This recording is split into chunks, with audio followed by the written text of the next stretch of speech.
Eu sou a professora Márcia Helena, sou consultora educacional e estou de volta aqui no nosso canal no YouTube, onde a gente disponibiliza para vocês, professores, educadores de modo geral, contadores de histórias, estudiosos, papais e mamães que gostam de contar histórias para as suas crianças. A contação de histórias é um recurso psicológico fortíssimo, tem um potencial enorme sobre todos os aspectos, não só o pedagógico, como muita gente pensa, mas principalmente o psicológico, que vai deixar ferramentas naquela criança, no seu arcabouço emocional e psicológico para o resto da vida.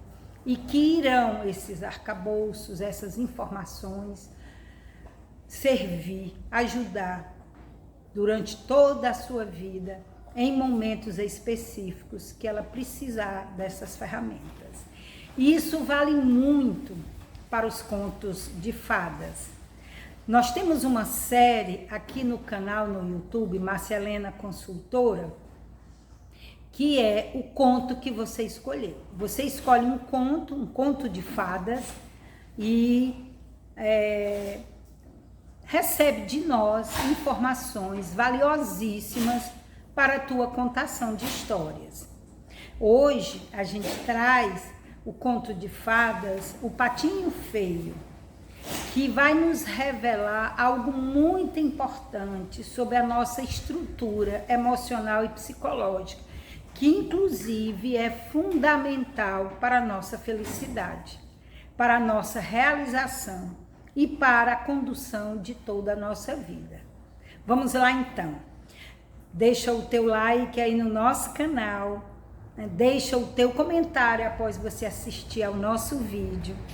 Traz sugestões para que a gente possa contribuir mais ainda para todos os professores, educadores, todos os nossos seguidores. É muito importante que você nos ajude, que você divulgue o nosso trabalho. Mais uma vez, eu me chamo Márcia Helena.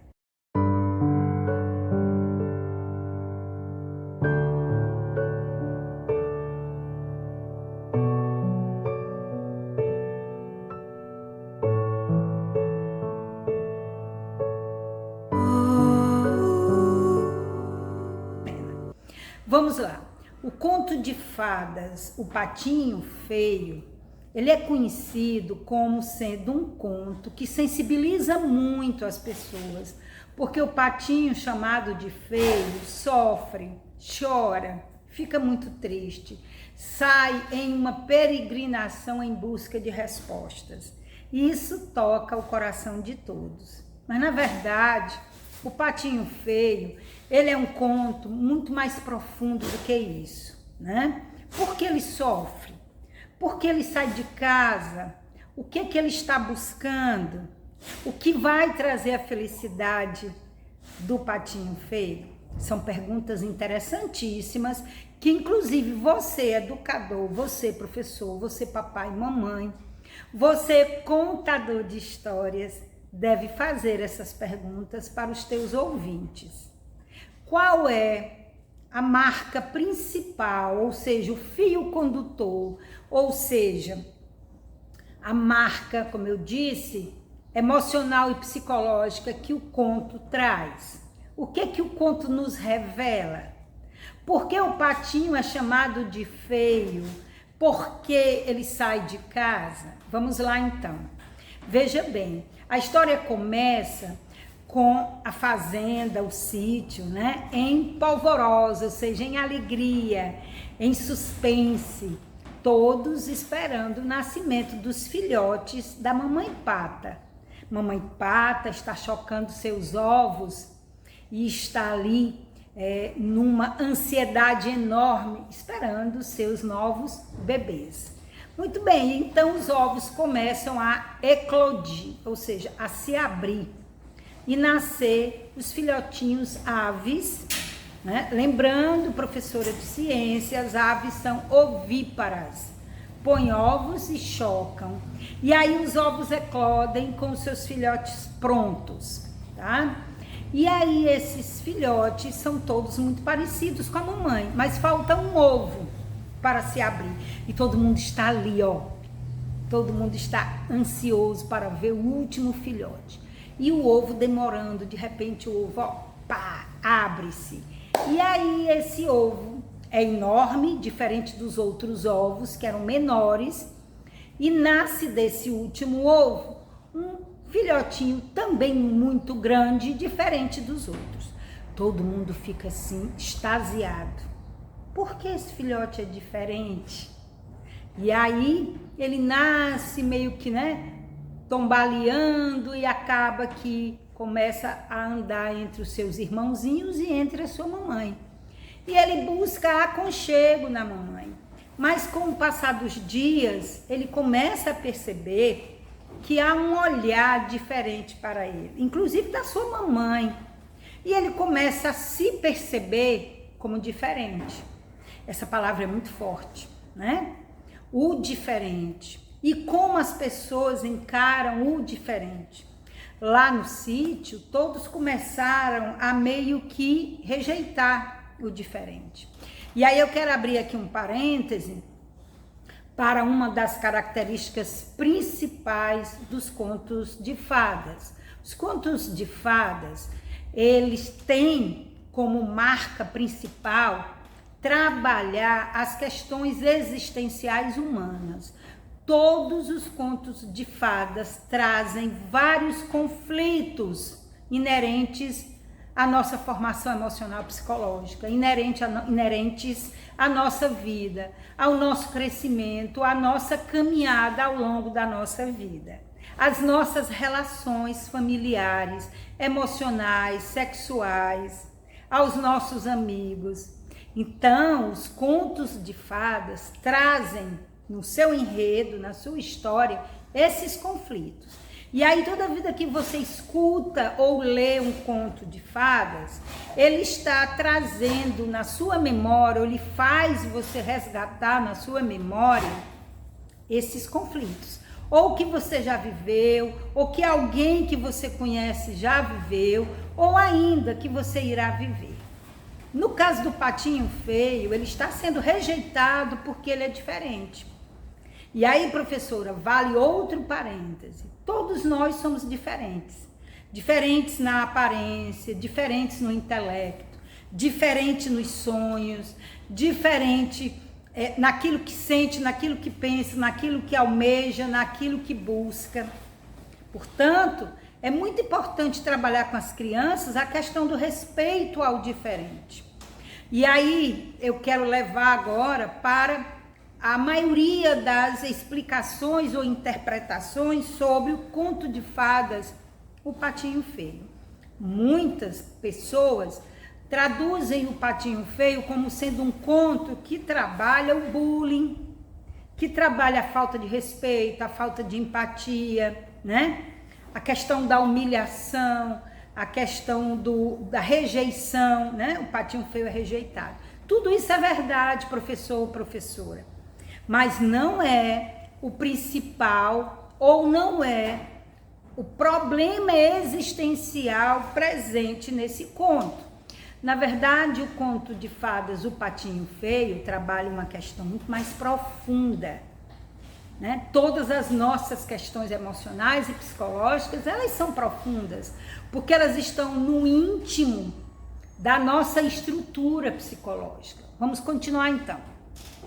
Então, veja bem, o Patinho Feio começa a se sentir rejeitado, começa a sofrer, porque ele se olha, se percebe, se compara, que é o que todos nós fazemos. Outra dica é que tudo que está no conto de fadas é o reflexo do que acontece com o ser humano, tá? Eu estou falando e você percebe que isso acontece com as pessoas, porque os contos de fadas foram criados a partir dessas dores humanas. Quem estuda a origem dos contos de fadas sabe que ele remota lá da Idade Média ou até muito antes, tá?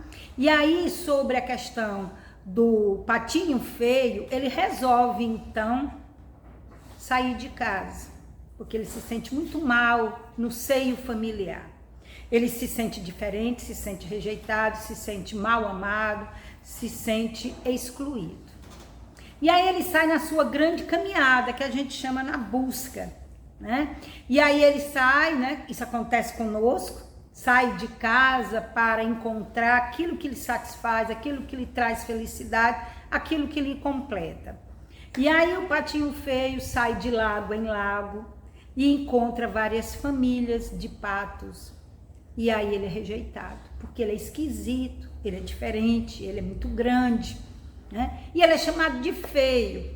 E aqui, professor, existe outro conceito distorcido. O feio aí é sinônimo de diferente. O feio aí traduz o preconceito, né? Aquilo que eu não aceito, aquilo que eu não entendo, aquilo que eu não compreendo, eu chamo de feio. Mas na verdade, o preconceito é falta de conhecimento. Porque quando você conhece, você compreende. Quando você compreende, você respeita. É muito importante trabalhar isso com as crianças. Mas ainda não chegamos no ponto principal do conto, o patinho feio. E aí, nessa caminhada que se passam na vida real vários anos, ele já é um adolescente lindo, mas ele não se enxerga, ele não se percebe assim. Por quê? Porque ele carrega dores lá da sua infância. E dentro da psicanálise é muito importante vocês lembrarem ou ficarem sabendo que o que nós somos, o nosso comportamento, as nossas interpretações, as nossas percepções de mundo, elas trazem na sua raiz a infância. Aquilo que você viveu, aquilo que você sofreu, aquilo que você foi feliz, aquilo que você vivenciou. Deixa para sempre a base da tua personalidade e do teu comportamento para o resto da vida. E assim foi com o patinho feio. Por isso, abrindo outro parêntese, quando a gente estuda os contos de fadas, a gente lança mão do conhecimento da psicologia, da psicanálise principalmente, e também da filosofia e, por que não, da sociologia. Portanto, são 4 ciências importantíssimas para vocês estudarem e compreenderem melhor a profundidade dos contos de fadas. E aí o patinho feio um dia se depara com um lago, né, que ele precisa do ambiente aquático, e aí ele está lá na lâmina, olhando para a lâmina d'água, que funciona como espelho. E aí vem outro simbolismo, né, que eu falo já. E quando ele olha para o espelho, ele vê o quê? A sua imagem refletida. E que imagem é essa? De um lindo animal, o cisne. Só que ele não sabia nem tão pouco que ele era um cisne, nem tão pouco que ele era tão belo. E aí, vou voltar ao simbolismo do espelho. O espelho é quando você se olha, é quando você se enxerga, é quando você faz uma introspecção. E aí você se conhece, né? Tem uma grande frase que diz: conhece-te a ti mesmo. Então esse é o caminho da felicidade, o autoconhecimento. Veja como é profundo o conto de fadas, o patinho feio. E aí quando ele se olha, ele se vê e ele se percebe. E aí quando ele se percebe, ele toma aquele susto. Algo diferente invade o seu ser. E mais ele olha para frente e vê uma família semelhante a ele. E ele vê vários cisnes filhotes e o papai e a mamãe. E ele se aproxima desse lago. Junto a essa família, ele é muito bem recebido, muito bem acolhido, porque ele se identifica com os seus semelhantes. E a gente tem uma grande, tendência a fazer isso, a nos aproximarmos do que é semelhante a nós, do que é familiar, né? Há quem diga na sociologia que nós vivemos numa grande bolha e nós conseguimos até, com muito conhecimento, expandir essa bolha, mas a gente sempre está ligado às nossas raízes, aos nossos conceitos ancestrais e ao que nos foi dado pela família. Então, nós vivemos sim dentro de uma grande bolha. Por isso a nossa dificuldade em aceitar o diferente, porque nos é estranho. E aí nós estamos nessa grande luta atualmente de mostrar para as crianças que o diferente não é feio. Pode ser estranho, mas não é feio. Que o diferente não é ruim, que o diferente também é belo, assim como nós, e que merece respeito. Pois bem, então o patinho feio se encontrou. E aí qual é o grande traço do conto de fadas, o patinho feio? É o quê? É a busca da identidade. O patinho feio fez uma longa caminhada querendo encontrar a grande resposta. Quem sou eu? De onde eu vim? Né? Qual é a minha família? Quem são os meus pais? Porque a minha família não é aquela que eu nasci. E agora vale dizer para vocês, Patinho Feio era um filho adotivo, né? Não se sabe porque a história já começa com a mamãe Pata chocando os ovos, mas tem um ovo diferente no ninho. Como esse ovo chegou lá, não está na história, não é o mérito da questão. A mamãe Pata choca os ovos, aquece os ovos por vários dias para que os ovos eclodam. E aí nasce um filhote diferente, né? Ela adotou o filho que não era dela, porque era um ovo de cisne, não era um ovo de pata. Muito bem, ele poderia ter sido bem acolhido, mas acontece que essa história foi escrita por um escritor da Idade Média, Christians, e ele era um filho adotivo. E aí então ele relata nesse conto a sua dor, a sua busca, a sua necessidade de autoconhecimento. Portanto, vamos fechar aqui o nosso comentário dizendo que o conto de fadas, o Patinho Feio, traz no seu legado a busca da identidade, que é extremamente importante para todos nós. O autoconhecimento é encontrar a resposta principal da nossa vida. Por que estou aqui? Qual a minha missão? Qual é o propósito de eu estar vivo? Né? A que família, a que seio eu pertenço? Todos nós buscamos essas respostas. E quando nós encontramos a felicidade. Porque nós sabemos para onde caminhar e por que caminhar. Ok? Então, sim, é verdade, o conto de fadas traz, sim, no meio de toda a sua história, a rejeição, o bullying, né? A violência emocional, psicológica. Mas isso acontece por quê? Porque não há compreensão de que ele é um filho adotivo, que ele está num seio familiar no qual ele não foi gerado, ou seja, biologicamente, e por causa disso, pelo fato dele ser diferente, ele é rejeitado. Mas que bom que todo conto de fadas começa assim. Era uma vez, ou seja, em algum tempo, em algum lugar, e sempre termina como? Felizes para sempre. Porque os contos de fadas são atemporais. Que maravilha! Eles valem para qualquer pessoa, em qualquer idade, em qualquer lugar, que fale qualquer idioma e em qualquer tempo. Por que isso? Porque eles são atemporais, porque eles trazem em si conflitos existenciais humanos que não vão nunca deixar de existir e que são inerentes à estrutura emocional, psicológica humana. Espero ter te ajudado, espero ter contribuído com o teu trabalho, espero ter contribuído inclusive com a tua vida. Eu me chamo Marcelena, eu sou educadora, eu sou psicanalista. Se você gostou, deixa o teu like, colabora conosco, assina o canal e divulga. E mais ainda, deixa o teu comentário, que é muito importante para nós. Um grande abraço, tudo de bom e sucesso para você. Até mais.